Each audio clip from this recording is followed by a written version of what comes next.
nice little line, and we're right there for all the surrounding communities. We're always the coolest spot.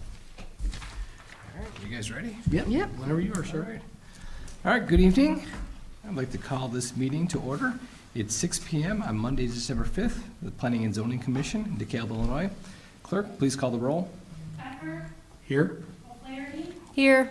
Pena Graham, Here. Stoker, Here. Wright, Here. Maxwell, McMahon, Here. 6 present. All right, thank you. We have a quorum. All right, at this point of the agenda, I'm going to ask for approval of the agenda. Are there any commission members who have any additions, deletions, or corrections to the agenda? If not, I would like to ask for an approval of the agenda. So moved. We have an approval of the agenda by Wright on the floor. Second? Second. We have a second by Becker. All in favor, same sign, same yes. Yes? Yes. All opposed, same sign. All right, the agenda is passed. At this point in the meeting, I have to ask about the minutes. Are there any commission members, are there any additions, deletions, or corrections from the November 21st minutes that have been presented? If there are no additions, deletions, or corrections to the minutes, I'm going to ask for a motion to approve the minutes from the November 21st meeting. So moved. We have a motion from Becker. Second? Second. Second from Wright. All in favor, say aye. Aye. All opposed, same side. All right, the minutes are approved. New minutes, new business, we have, this portion of the meeting is the public participation portion of the meeting. Is there anybody in the audience that wishes to talk about something that's not on the agenda for this evening? Seeing none, I'm going to move on to new business. On the agenda tonight, we have one public hearing. It's a petition by Johnson Oil Company, represented by Kathy Pugh, requesting a variance to the UDO to allow a food and beverage cooler within the 50-foot setback when abutting a residential district and parking spaces to encroach in the required setbacks for the property located at 175 West Lincoln Highway, the Shell gas station. Is there someone from the audience that wants to present? Dan? Yeah, I'll go ahead through the staff report. This is a variance. You saw this a little over 6 months ago for the Shell gas station. 175 West Lincoln Highway approved a variance. A couple of them for the couple coolers on the north end of the property that encroach within the 50-foot setback to the north because there's residential zoning to the north. And also setbacks regarding the parking spaces along Park Avenue and also on the west side of the site, encroaching in the setbacks.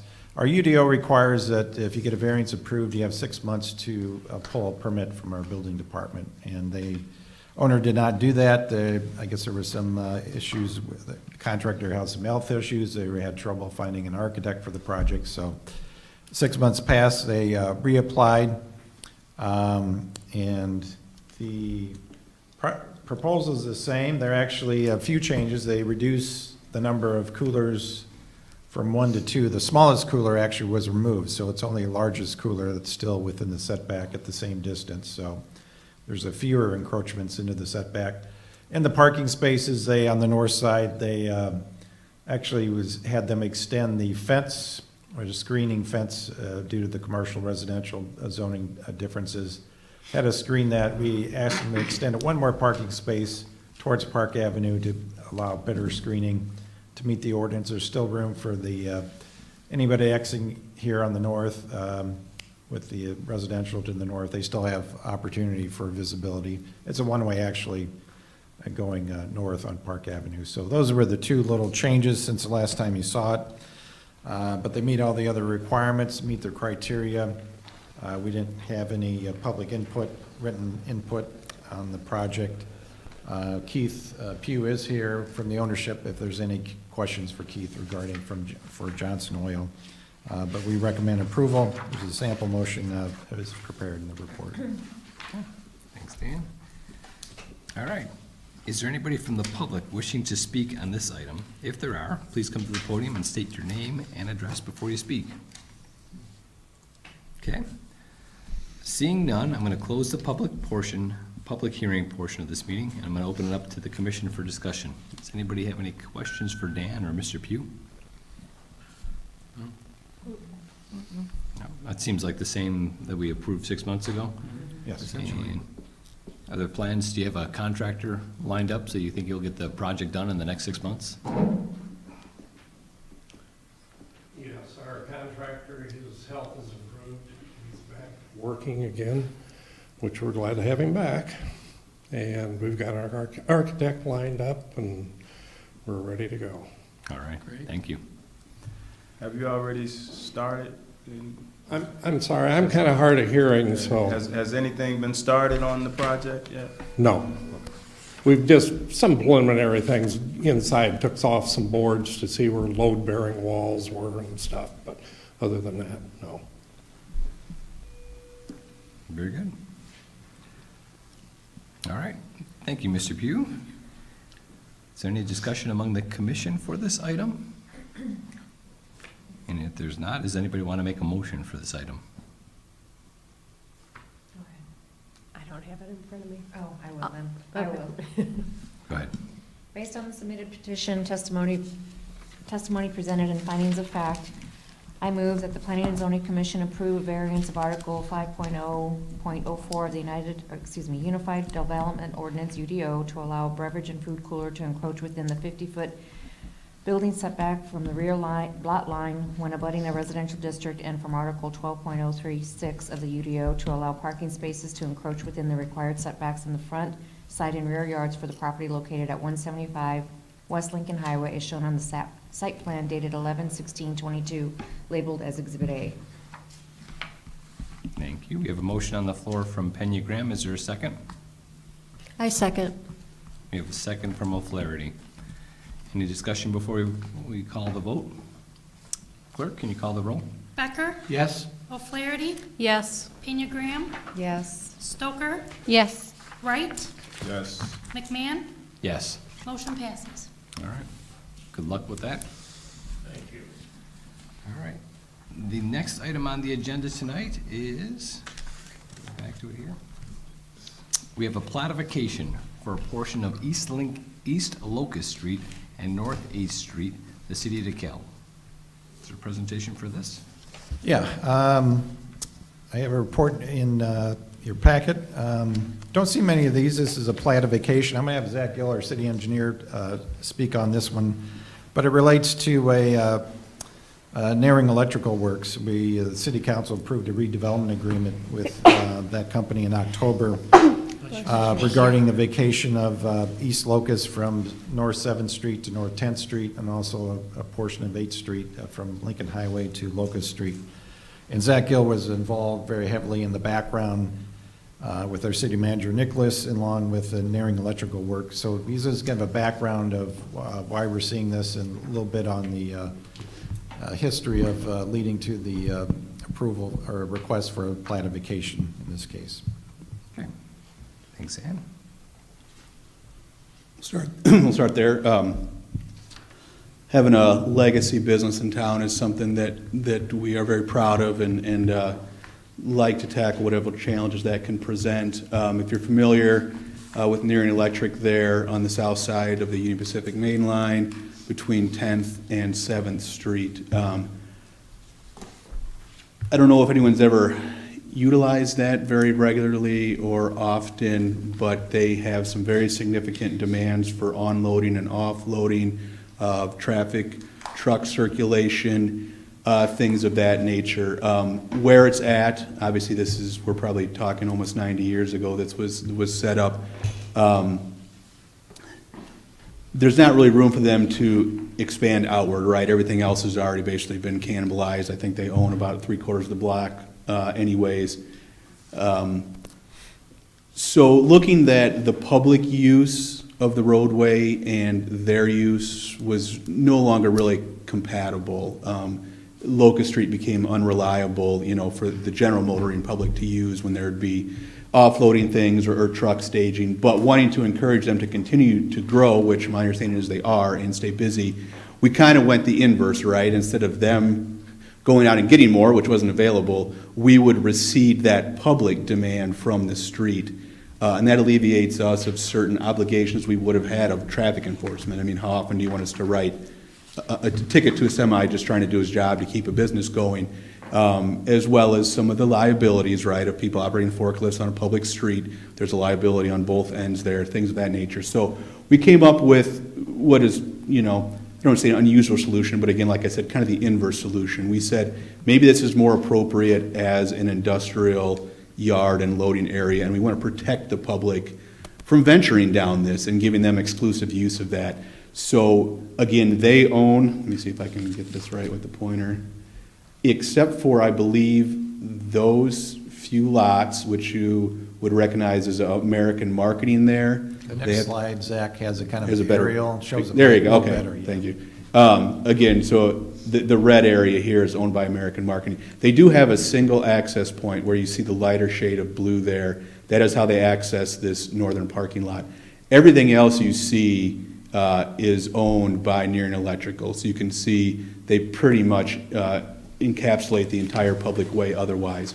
So the thought is to vacate that from public use, allow them to have that as now their exclusive, fee simple property to continue their operations and continue to grow. They have recently acquired both this lot and I believe a portion of this lot down here. We would contain operational control here at the very stub. Again, we can put up a stop sign, put up whatever we want. They have to obey those traffic laws, as well as the light blue area that I referenced earlier. We did make a cross-access easement a condition of that vacation. We're not a party to that agreement, but it's a term of our vacation that they grant American Marketing that cross-access easement so they can continue to have vehicles exit from their parking lot. Additionally, there's some benefits to American Marketing. We are going to cooperate with them and help them with some additional access off of 10th Street, which is more direct for them, and will keep them from having to interact with the semis. And we will make 9th Street will remain two ways, but right now it's two ways with parking on each side, parallel parking. We're going to convert that into what will almost look like row parking. It'll be two ways, but it will be an entire stack of perpendicular stalls. And so that removes the necessity to have a public, like a cul-de-sac or some turnaround mechanism, because all users using that will be pulling in like they would if you go to, a shopping center. You're going to pull in, you're going to back out, you're going to leave. There's no reason for anyone to venture down to Locust. So it's kind of a win-win for everyone. I don't really see any negatives to it. They will take that over. They will then have maintenance responsibility. No more city plowing, no more city police enforcement on it, things of that nature. So cleans up an area and lets them continue to stay busy and benefits the neighbors. So that was the thrust of it, what we're trying to achieve. So. A note too, the agreement called for the eventual rezoning of all the properties that they own, because they own some properties east of 10th Street too. I think the next slide shows a larger area, but agreed to rezone that to PDI, so that will come back to the commission with a public hearing down the road, kind of the next step. Yeah, if you show the next slide, Zach, there's shows their full properties that they have there in purple, and the ones they've bought some additional properties. They're expanding in that area. You can see in the blue, which they've purchased now all the way from 7th Street. And that corner used to be Virgil Kirk. They own that now, so they want to expand their area, expand their areas where they have their spooling, their wiring, where they can store that. Because they're very, as Zach mentioned, very tight in their areas where they can do that. And the truck traffic on Locust has become an issue where we felt this was the best solution. So worked long on it. Zach and the city manager worked with Nearing Electric. The city council approved that recently, and this is one of the steps that was agreed to is vacate. And that's kind of one of the first steps to eventually get that in control of Nearing Electrical for their operation. So. And then just to reiterate, so as you can see, the only actual other entity impacted by this is American Marketing. They have a separate agreement already with City Council. They are very pleased with the additional parking we will give them. We're going to make some of that exclusive for them. That was a concern of theirs. So they will have actually a win out of this, so it's. I think, next couple slides, I did put that one on. Did that? American Marketing's parking. Oh, there you go. Yeah. Okay, yeah, here's my little hack job, Adobe Edit of, so you'll see this whole row now of parking. I think it's probably 22 spaces I think we can get. The ones directly adjacent to American Marketing's property is about 11 or 12, and those will be exclusive for them. As well as you can see down here, the additional access and a little bit of parking that will be put on a city lot that will then lease to that, a lot, it's like a 40-year lease. So then they're actually come out ahead on a lot of ways in this, so. So they certainly aren't against it. Yeah, so there's agreement with both, both agreed with the plan, along with the city, so. All right, very good. So when people come onto 9th Street to park, they're going to come back out? They're not going to dump into Locust? Correct. Are you going to close Locust off then?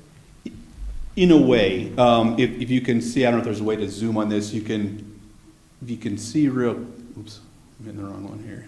If you can see real close, see that green there? So the intent is, that'll now serve as essentially a permitted facility. It will be a driveway. So Locust, that little stub that remains of 9th Street, that remains in the public right-of-way, but it becomes Nearing's driveway.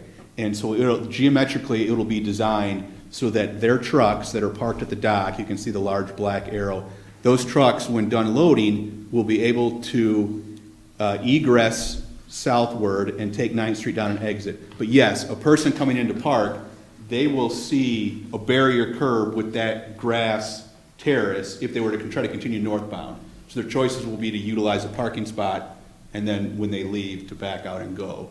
So could they physically weasel in there? Maybe if there's not a semi there, I don't know why you would want to. We obviously will coordinate with them a little bit of beautification and certainly some signage that probably says no entry, private drive, or industrial area, something of that nature, so. So Nearing, I assume, is on board with this? American Marketing is on board? Yes. And no, we've heard nothing else from the public? No, Not yet, no. Okay.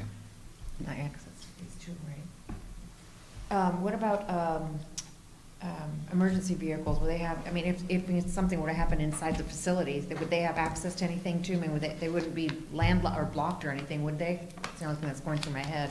They would no greater than they are now, honestly. I mean, if there's 3 trucks staged there now, they don't have access as it is. It would be that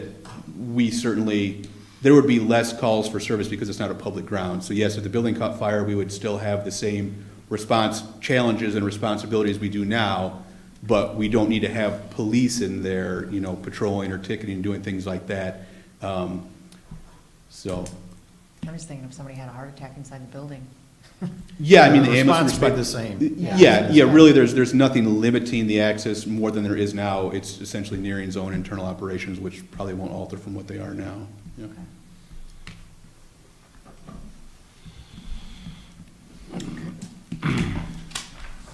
Any further questions? Yeah, so,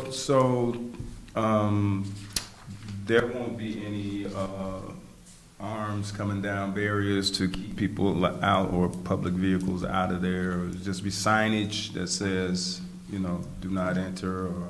Correct. Now that they have intimated to us, no. Again, the far ends there's a stub as you approach 7th Street. So essentially 1 car length of Locust as you would approach 7th going westbound. Mm-hmm. That's still public. I can go back. So no, they would not be able to put anything that would prevent a vehicle from turning onto Locust from 7th. So that area, we do remain intersectional jurisdiction on that. As well as that being a cross-access easement, unless they want to issue badges to all of American Marketing's employees as well, they would not be able to put a gate up there because American Marketing has a cross-access easement. Okay. So the city is ceding responsibility for maintenance of the road to the company. Mhm. Is there an enforcement mechanism in place that will require them to make sure that the road is maintained properly? It wouldn't be necessary. It's now their private, if Walmart doesn't want to pave or plow their parking lot, they don't plow their parking lot. This is essentially now their industrial loading zone. If they don't want to plow it, they don't plow it. And it will be a fee simple relationship? Yes, They will we assume are ownership vacating of it? this, yes. Okay. And we do have maintenance requirements in our property maintenance code regarding condition of driveways and private parking lots. Okay. And But- if it gets too bad, we can give them a, a citation, but it's pretty much under Yeah. their control now. So- But it'll no longer be relied upon. Like when you referenced emergency services, police, ambulance will know, we can no longer rely on that as a cut through. It's not a public road anymore, so. All right. Do you have any data on that, Zach, about how many non-nearing cars use that road every day, week? I know that AMS, their employees do try to park along Locust. It's one of those first come, first serve. Okay. So there's some all kinds of games that shift change, stuff like that. I highly doubt, given the decades that has been a bit cumbersome for the general public, that people know not to rely on that. I know the Park District, has their property further to the east, but obviously 10th Street remains fully public and wide open, and as well as Locust to the east will still remain public street, and that we will continue to enforce any parking violations or things of that nature. There's a few slides later, Zach. One of them, a street view, shows a semi actually across Locust. If you want to, I think I did include one of those. Yeah. So this is the scenario for, sorry, actually I got to this sooner, for those not familiar. This is that semi engaged in a loading activity. It could be there for half an hour like that. Not to mention the fact that the other semis waiting to use that dock stack on Locust, because even if a driver said, I don't want to wait here in the street, how is he supposed to circulate to get by that truck to go wait somewhere else? He can't. He can't make that maneuver because that truck is all the way into 9th Street's cross-section. So that's a lot of the reason for it. Gotcha. Good. Well, it seems like a good, you have a business in town, they've grown, and it seems like the city doing what they can to help a business, and also to alleviate a headache, a potential headache liability for the city. Yeah. Yeah, I've gotten stuck on the cross through. Yeah. When 7th, like when the train gates have been down, and I know that I can get over to 10th. Yeah. Yeah, I've gotten stuck on that. I've learned my lesson. I forget it sometimes, but yeah, Yeah. this seems like a creative solution for a challenging, Non-compatible uses. yeah, it's just, Yeah. it's a challenge. All right. And it's less of a burden on the city, that's what I like to do. All right. Any other questions, comments for Zach, for Dan? All right, it's not a public hearing, so I don't need to close any public hearing, but is there a motion? Does anybody want to make a motion on this matter? I'll make a motion. Go ahead. I move that the Planning and Zoning Commission recommend approval of the plat of vacation for East Locust Street and North 8th Street dated November 15th, 2022, prepared by Faher Graham Engineering and Environmental, as shown in Exhibit A, subject to all necessary certificates being added prior to the recording of the plat. We have a motion on the floor from O'Flaherty. Is there a second? I second. We have a second from Pena Graham. Call the roll on this. Becker, Yes. O'Flaherty, Yes. Pena Graham, Yes. Stoker, Yes. Wright, Yes. McMahon. Yes. Motion passes. Thank you very much. All right, that ends the new portion, new business portion of the meeting. Do we have staff reports? Yeah, just briefly, our next meeting, last one of the year, December 19th, we'll have a hearing for a retail tobacco store, another one, 901 Lucinda. With that, and before that hearing, we'll have a proposed text amendment to the UDO that amends a few things. Right now, actually, in the municipal code, there's a provision that retail tobacco stores can only be in freestanding buildings. The one we just recently approved on West Lincoln, the old Beef Shack, is a freestanding building, but And then we had a little discussion with the council, when that went to the council, that regarding that provision, they seem to be okay if, to have them in strip centers on multi-tenant buildings if there is no smoking inside the building. So this particular one proposed at 901 Lucinda, which requires a special use permit.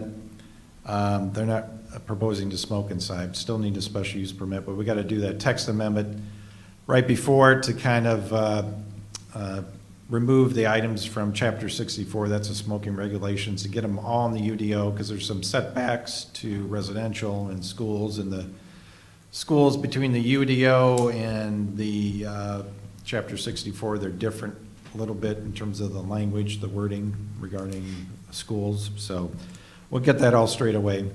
So there'll be the 2 hearings there. The first one in January the 3rd, no hearings yet. I probably would be canceling that. I know one of you will be gone, another one's 50-50, so unless something urgent comes in, we'll probably cancel that, but we'll notify the, commission the week before. And last council meeting, they did approve 145 Fisk, the rezoning, so like the commission, they thought it was an excellent use for the site, and it was unanimous approval, so. All right. That's all. Is the meeting on the 19th, the holiday potluck meeting? Holiday pie. Sounds like it's more Well, like. you're the only cook, Jerry, so yeah, if you want to bring something. Okay, I was just checking. It is. Will we- Go ahead. One question, will we have I know I've asked you, Stephanie, before, will we have the calendar out that's pretty soon for next week's meetings? Yeah, the council, I think their next meeting, will be approving a calendar, so Okay, good. we'll get that to the commission as soon as it's approved. Perfect. I just like to put it in my book. Yeah. All right. Anybody from the commission have anything else to report?